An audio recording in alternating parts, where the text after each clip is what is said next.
pourquoi Verdun? Verdun, la date correspondait bien aussi, puisqu'on est le centenaire de Verdun vient juste de se terminer. Verdun, c'est la plus grande bataille de la Première Guerre mondiale, plusieurs centaines de milliers de morts entre février et décembre 1916. Donc c'est un petit peu l'un des moments les plus forts, je dirais, les plus marquants pour l'évocation de la guerre. Et puis pour les élèves, je pense, ça a dû être effectivement un moment très fort que la visite de Verdun et des différents espaces qui ont pu être vus, comme le fort de Vevey, le fort d'Aumont, etc.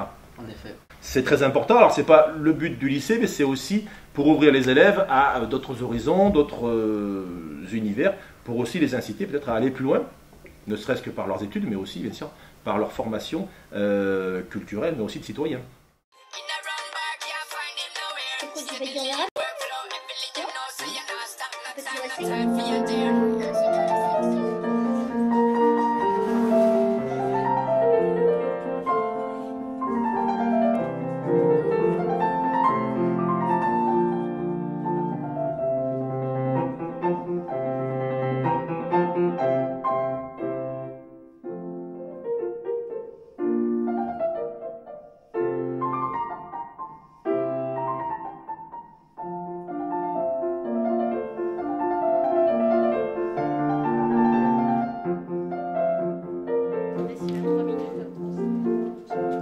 Là, je suis en train de faire un portrait.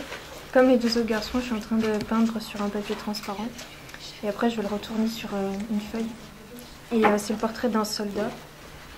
Et voilà, ce qui m'a marqué le plus, c'était son regard. Donc c'est ce que j'essaie de retransmettre. Réancre ton fusil et repose.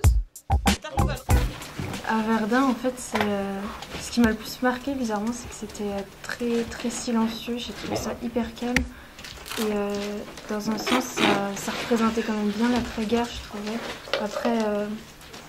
Après toute la destruction qu'il y avait et tout, c'est vraiment le calme qui m'a marqué. Par exemple, dans le village détruit de Fleury, on n'entendait pas un bruit. Et voilà, c'est ce qui m'a vraiment marqué en fait. Quel est le lieu qui vous a le plus marqué au voyage à Verdun?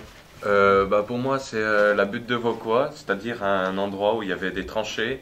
Et les Français creusaient et mettaient des mines en dessous des tranchées pour faire exploser les Allemands. Et donc ça a fait des trous énormes, de plus de 15 mètres de profondeur à peu près.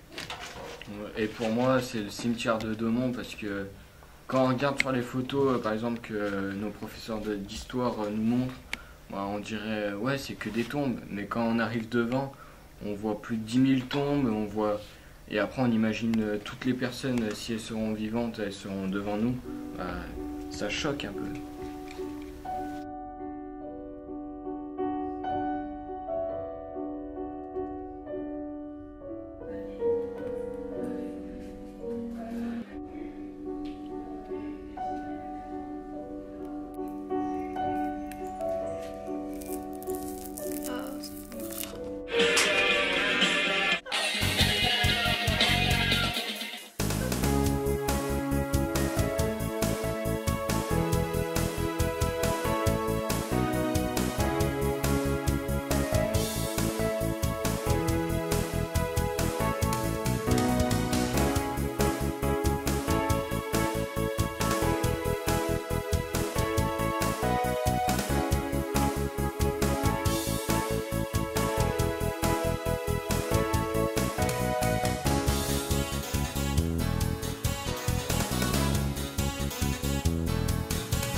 Même si on leur passe des photographies, si on peut leur montrer des cartes, on ne se rend pas compte, on n'est pas sur place, on ne ressent pas la réalité.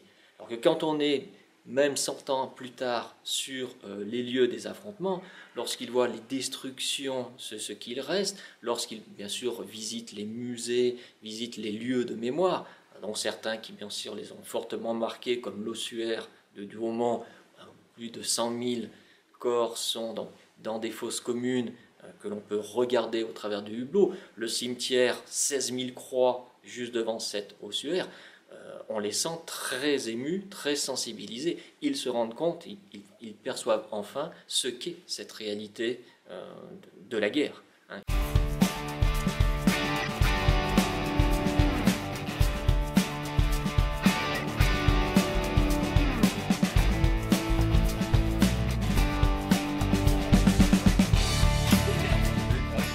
Vaillant, c'est un pigeon qui a sauvé un peu la Première Guerre mondiale parce qu'il a réussi à traverser les balles de l'ennemi pour aller apporter un message à des alliés pour qu'ils viennent en renfort.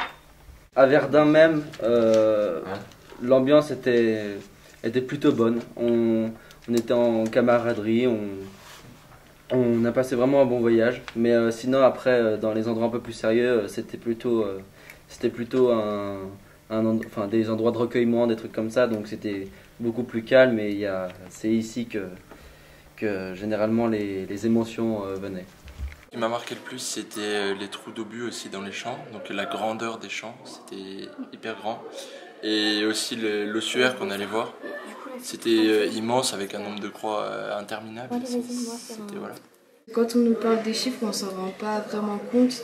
Et là, quand on voit toutes les tombes et tout, on voit vraiment ce que ça peut donner. C'est marquant.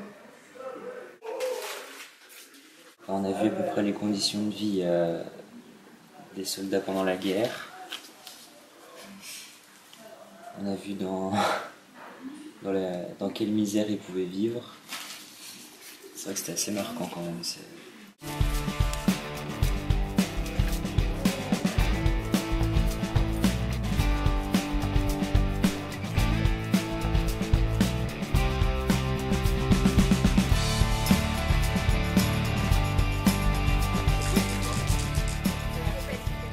L'atelier tel qu'il est mené, tel qu'il est conçu, moi ça m'a plu aussi parce que c'est au cœur du lycée, ça permet aux élèves de concrètement produire avec peu de choses, sans avoir besoin d'investir énormément et de se déplacer, etc. Et de produire pourtant des œuvres de grande qualité. Et je pense qu'on fera un moment de retour important et qui permettra aussi à tous nos partenaires, à tous ceux qui ont pu faire en sorte que ce projet fonctionne et aboutisse, de voir que voilà, on a retenu aussi ça et ça restera aussi ça restera comme des œuvres aussi évidemment, comme une œuvre d'art, elle reste évidemment.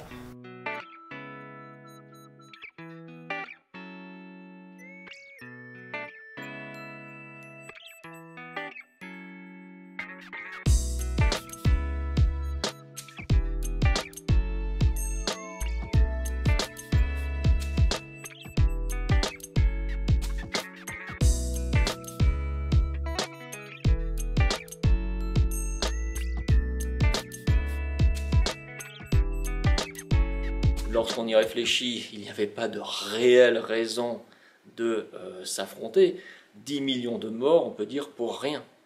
Donc l'objectif, c'est que c'est aussi, surtout quand on voit ce qui s'est passé après, de montrer que ces conflits auraient pu être évités et qu'ils doivent être une leçon pour éviter à l'avenir de recommencer, et notamment tous ces résurgences permanentes des nationalismes qui sont exacerbés. Donc c'est une occasion aussi de leur montrer l'absurdité de ces conflits pour ces raisons de nationalisme ou autres, et de les éduquer donc à la paix, à la fraternité, et c'est en voyant finalement l'horreur de ces conflits qu'ils peuvent bien se rendre compte de l'inutilité de ce type d'affrontement.